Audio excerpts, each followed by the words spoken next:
नमस्कार दोस्तों, कैसे हैं आप सब। आप सभी का स्वागत है आपके अपने YouTube चैनल पर। और आज की हमारी कहानी शुरू करने से पहले जो भी चैनल पर पहली बार आए हैं या जिसने भी अभी तक चैनल को सब्सक्राइब नहीं किया है तो जल्दी से जाकर चैनल को सब्सक्राइब करें और घंटी का बटन दबाकर ऑल का आइकन जरूर प्रेस कर लें ताकि हमारी कहानियों की नोटिफिकेशन आप तक सबसे पहले पहुंचती रहे और आप हमारी कहानियों का आनंद उठाते रहें। तो दोस्तों, अगर आपको हमारी कहानियाँ अच्छी लगती हैं, लाइक शेयर और कमेंट्स करना ना भूलें ताकि हमारा भी हौसला बढ़ता रहे और हम आपके लिए नई नई कहानियाँ लेकर आते रहें। तो चलिए शुरू करते हैं आज की एक और बेहतरीन कहानी।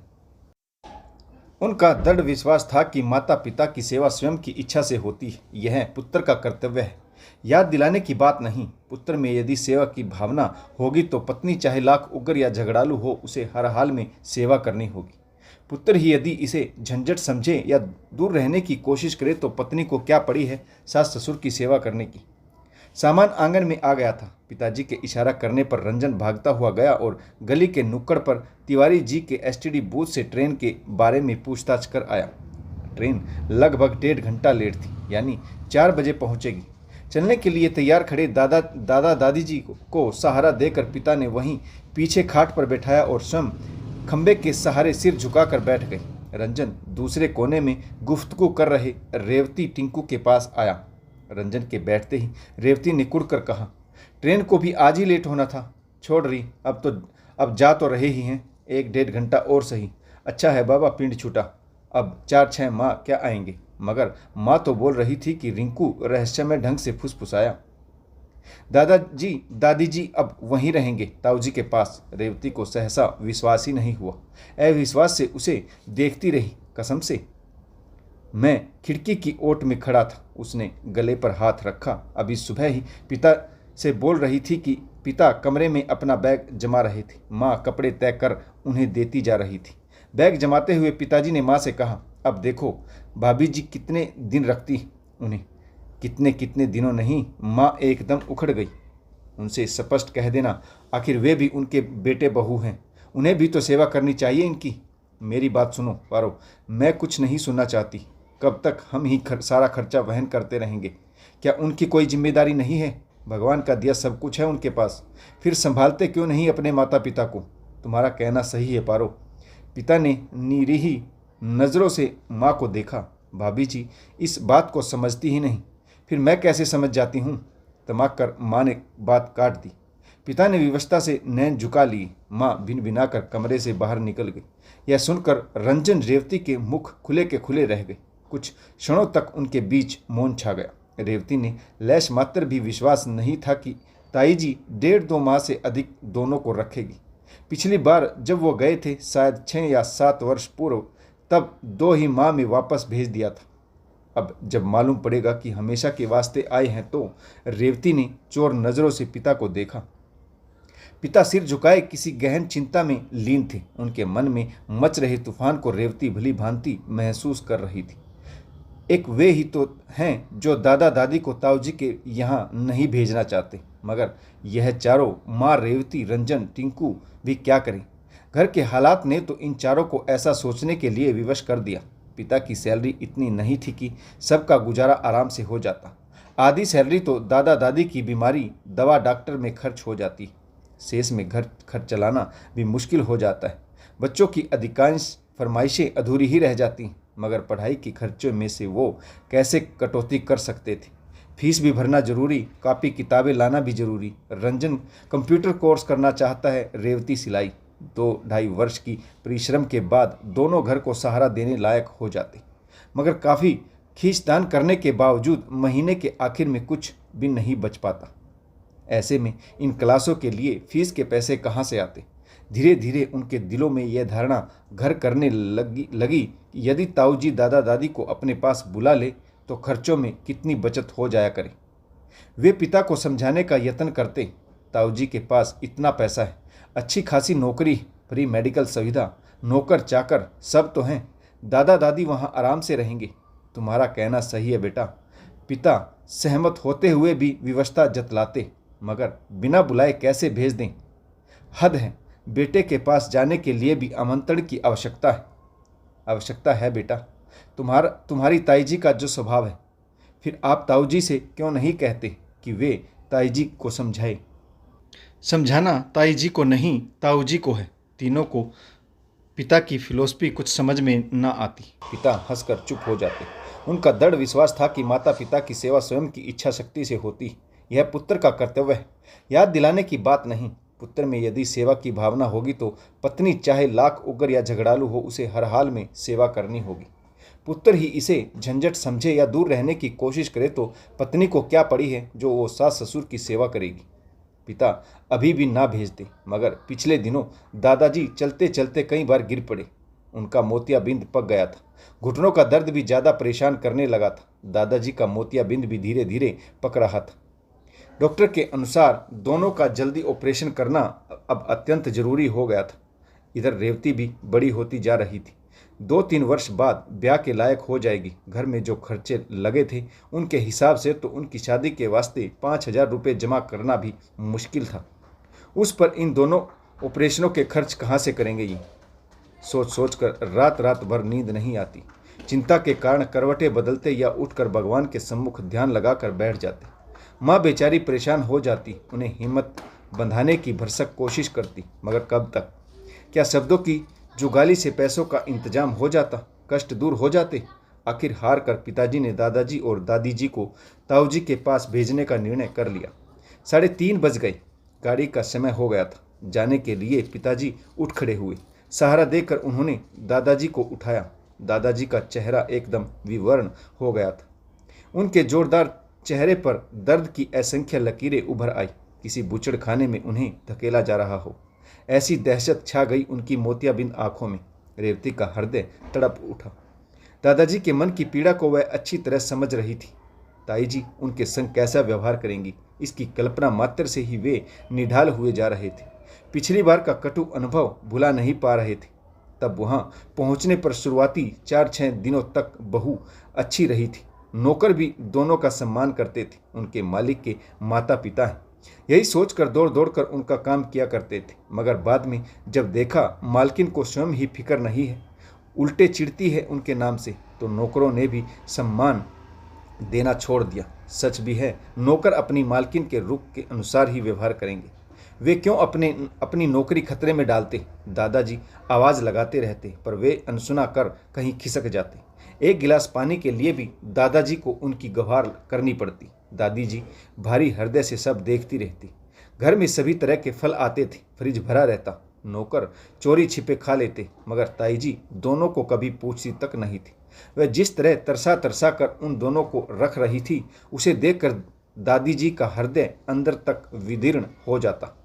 जिस पुत्र को अनेकों अनेक दर्द सहन कर पाला, जिसकी उच्च शिक्षा के लिए अपने गहने तक बेच दिए, योग्य होने पर उसी की पत्नी इस तरह का ओछा व्यवहार कर रही थी। अपने प्रति की जा रही उपेक्षा को वे सह भी लेती, मगर पति के अपमान को अब वह सह नहीं पा रही थी। उन्हें बिल्कुल अच्छा नहीं लगता था कि थोड़े से फल या दूध के लिए पति नौकरों से बार बार कहे। वह पति पर झल्लाती, क्यों बोलते हो बार बार? फिर क्या करूं? दादाजी विवशता से दवा की गोलियां दिखलाते। डॉक्टर ने खाली पेट दवा लेने से मना किया।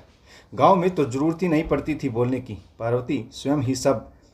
दादी जी चुप रह जाती। आखिरकार हार कर वह उठती और रसोई में जा फल ले आती।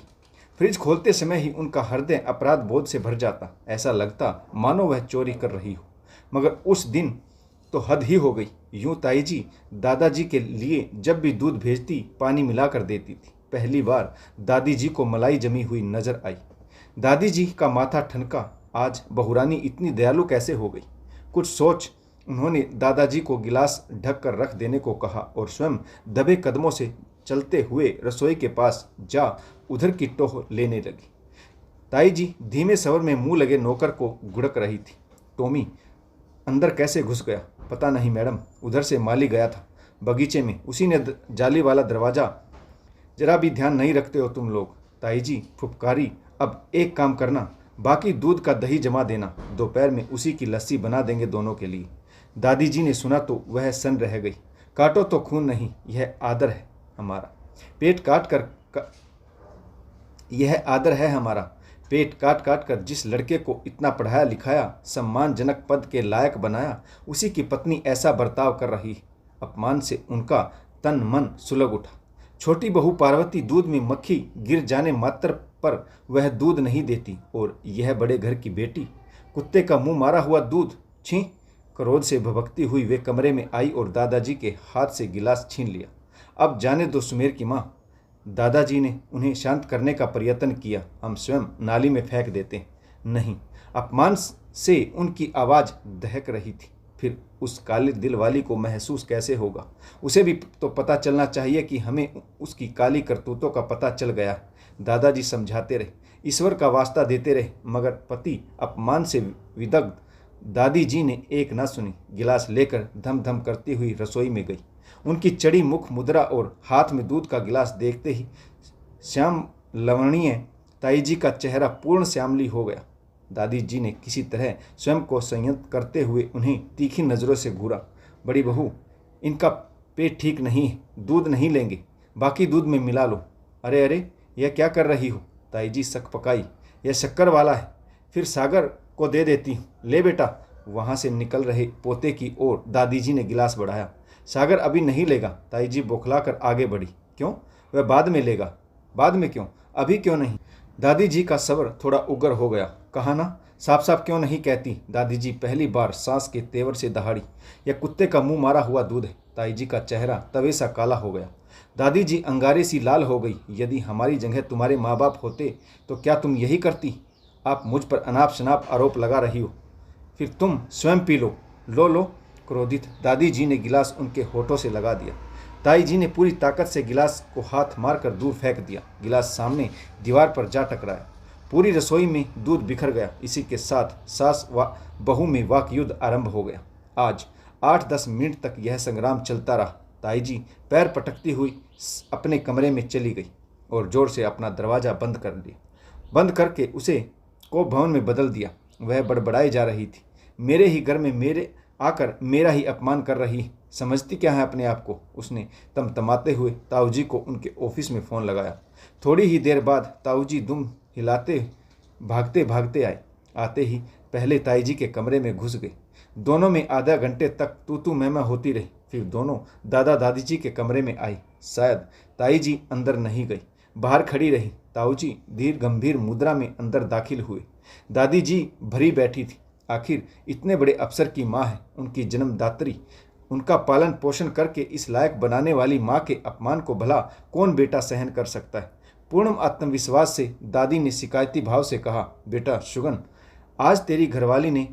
मुझे सब मालूम है अम्मा, अब तू ही बोल बेटा। ताऊ जी का आदरयुक्त झल्लाया स्वर गूंजा। अच्छा लगता है यह सब, इस तरह लड़ते हुए। आसपास दूसरे अफसरों के बंगले भी हैं, क्या सोचेंगे वे? बेशक कितनी जंग हंसाई होगी मेरी फैक्ट्री के डायरेक्टरों को जब यह मालूम पड़ेगा तो मेरी पोजीशन। दादी जी फटी तीखी नज़रों से बेटे को देखती रह गई। क्षण मात्र में वे समझ गई कि बेटे को कितना कुछ मालूम है, अपनी जन्मदात्री माँ को कितना पहचानता है। कोख जाया ही आज उन्हें आदर सम्मान ऊंच नीच समझा रहा था। उनकी आंखें भर आई। एक शब्द भी नहीं कहा। क्या फ़ायदा कहने से? कोई पराया हो तो दोष भी दें, बहस करें, अपनी ही संतान के सामने क्या सफाई पेश करें। किसी तरह अपने आंसुओं को गिरने से रोका। ऐसे वक्त पति ने सहारा दिया, उनके जख्मों पर मरहम लगाना चाहा। बीच में दखल दे ताऊ जी ने कहा, सोच रहा हूँ बेटा, गांव थोड़े बहुत दिन हो गए, अब हमें वापस भेज देते तो। ताऊ जी ने चैन की सांस ली। वे स्वयं भी यही चाह रहे थे। और अगले ही दिन दादाजी दादी जी वापस गांव लौट आए। पहली और आखिरी बार गए थे ताऊ जी के यहाँ। ऐसा मर्त घाव लेकर लौटे थे कि दोबारा कभी इच्छा नहीं की वहाँ जाने की, मगर अब उन्हें वहाँ जाना पड़ रहा था, उसी अपमान भरे घुटन युक्त माहौल में हमेशा हमेशा के लिए। कैसे रहेंगे वहाँ? जब तक पिता रहेंगे 1 या 2 दिन मानसिक सहारा रहेगा। उसके बाद पिता के लौटने के बाद रेवती के आंसू ढुलक पड़े। कैसे सहन करेंगे दोनों ताई जी के उपेक्षापूर्ण बर्ताव को? छोटे से बच्चे हों तो घर से कहीं भाग भी जाए। इस उम्र में जब 2 कदमों का नहीं सोचता, बिन सहारे उठा नहीं जाता, कैसे काटेंगे जिंदगी? रेवती को गले में कुछ चुभन सी महसूस हुई। यद्यपि दादाजी दादी जी के जाने के बाद यहाँ उन पर होने वाले खर्च की बचत हो जाएगी। बरसों के दबाए कई अरमान धीरे धीरे पूरे होंगे, मगर दादाजी दादी जी को वैसे उपेक्षा भरे माहौल में रख क्या वे सब यहाँ सुखी रह पाएंगे? उनसे सुख का क्या एक और भी खाते बनेगा। रेवती का हृदय भर आया। बाहर तांगे वाला भोपू बजाकर गुहार लगा रहा था। दादाजी दादी जी ने अंतिम बार सूचित नज़रों से घर की ओर निहारा, जहाँ सम्मान पूर्वक पूरी जिंदगी बिता दी। अब उसी घर आंगन को छोड़ कर जाना पड़ रहा था। वारे बुढ़ापा, एक एक करके सब उनके चरण स्पर्श करने लगे। रेवती, रंजन, टिंकू, दादा दादी जी निर्मल हृदय से उन सबको आशीर्वाद देते गए। सबके पीछे माँ आई, अपनी सूती पैबंद लगी साड़ी में। माँ को देखते ही दादी जी की रुलाई फूट पड़ी। बेटी सरीखी बहू, पिछले जन्म में पता नहीं कितने पुण्य किए होंगे जो इतनी सेवा में बहू मिली थी। शादी के बाद एक दिन भी बेचारी मन चाहा खा पी या पहन न सकी। हे प्रभु, अब इसके दिन भी फेर दे, यह भी कुछ सुख चैन से रह ले। आशीर्वाद देने के लिए दादी जी ने ज्यों ही हाथ बढ़ाया, माँ ने लपक कर उन्हें बाहों में भींच लिया। नहीं अम्मा जी नहीं, मैं नहीं जाने दूंगी आपको उस नरक में। सुनते ही तांगे में सामान जमा रहे पिता ने पलट कर देखा।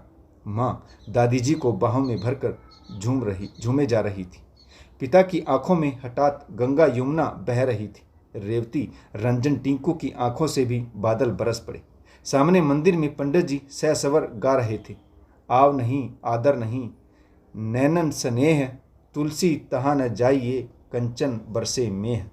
तो दोस्तों, आपको यह कहानी कैसी लगी, किस पात्र की भूमिका अच्छी रही और इस कहानी से आपको क्या सीख मिली, कमेंट्स करके ज़रूर बताइएगा। अगर आपको हमारी कहानियाँ अच्छी लगी तो लाइक, शेयर और कमेंट्स करना ना भूलें, ताकि हमारा भी हौसला बढ़ता रहे और हम आपके लिए नई नई कहानियाँ लेकर आते रहें। तो कहानी पढ़ने के लिए आप सभी का बहुत बहुत धन्यवाद। जय हिंद, वंदे मातरम, भारत माता की जय। जय जवान और जय किसान।